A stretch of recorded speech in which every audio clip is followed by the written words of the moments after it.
Bismillahirrahmanirrahim. Assalamualaikum warahmatullahi wabarakatuh. Halo teman-teman, perkenalkan nama saya Muhammad Iman Suangsa atau Si Mansu alias Si Bro. Kode NIM saya adalah 1908202003 dan saya dari jurusan kelas SA semester 5. Di sini saya akan membicarakan sedikit mengenai solusi dari pemerintah dalam rangka mengatasi pandemi menggunakan kebijakan fiskal. Tapi sebelum kita masuk ke solusi dari pemerintah tersebut, alangkah baiknya kita mempelajari tentang kebijakan fiskal terlebih dahulu. Apa itu kebijakan fiskal, apa-apa saja yang termasuk kebijakan fiskal, dan tujuan dari kebijakan fiskal.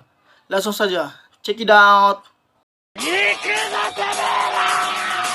Kebijakan fiskal adalah kebijakan yang mengatur belanja dan pajak negara yang berdampak pada ekonomi secara makro. Ekonomi makro yang dimaksud diantaranya yaitu permintaan pasar, jumlah tenaga kerja, pengangguran, pertumbuhan ekonomi, dan inflasi. Tujuan dari kebijakan fiskal itu sendiri pertama untuk meningkatkan pertumbuhan ekonomi, yang kedua yaitu untuk meningkatkan kualitas SDM dan menekan angka pengangguran, yang ketiga yaitu memastikan stabilitas harga, dan yang keempat yaitu untuk meningkatkan laju investasi.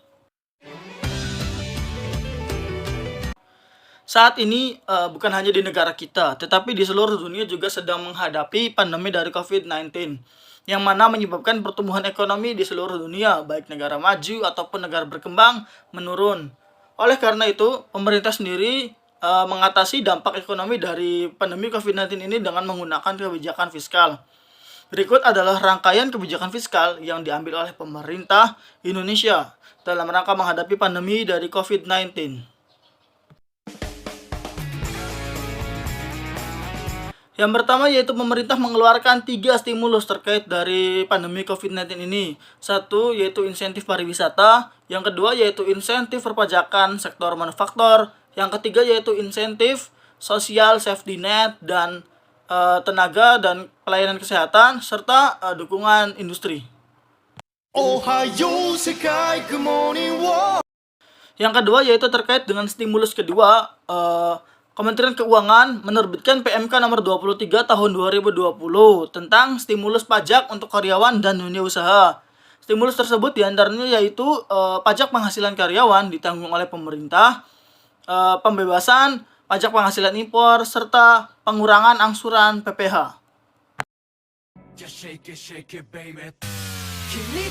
Yang ketiga yaitu terkait dengan stimulus ketiga, Presiden Republik Indonesia menginstruksikan kepada seluruh menteri, gubernur, bupati, atau wali kota untuk melakukan percepatan reconfusion kegiatan dan melakukan pengadaan barang dan jasa guna penanganan dari COVID-19.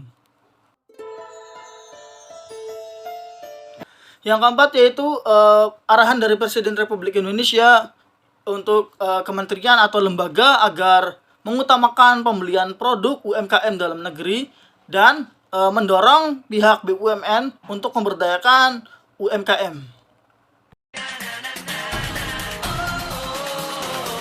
Dalam menghadapi pandemi ini, pemerintah juga menerapkan kebijakan fiskal terhadap penerimaan dan pengeluaran negara agar pertumbuhan ekonomi negara stabil. Dari sisi penerimaan, pemerintah harus memperhatikan kontribusi dari penerimaan PPN dan PPh lembaga yang menjadi andalan pemerintah. Sedangkan dari sisi pengeluaran, pemerintah harus memperhatikan realisasi penggunaan dana agar tepat sasaran dan mengutamakan pencegahan dari pandemi COVID-19 ini.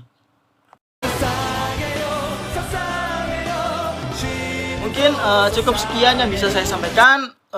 Jadi kesimpulannya yaitu kebijakan fiskal ini dapat membantu pemerintah dalam menjaga kestabilan ekonomi di Indonesia di era pandemi dari COVID-19 ini. Cukup sekian dari saya. Apabila banyak kata yang salah mohon dimaafkan. Kesalahan datangnya dari saya pribadi dan kebenaran hanya milik Allah Subhanahu wa taala. Billahi taufiq wal hidayah. Wassalamualaikum warahmatullahi wabarakatuh. Dadah.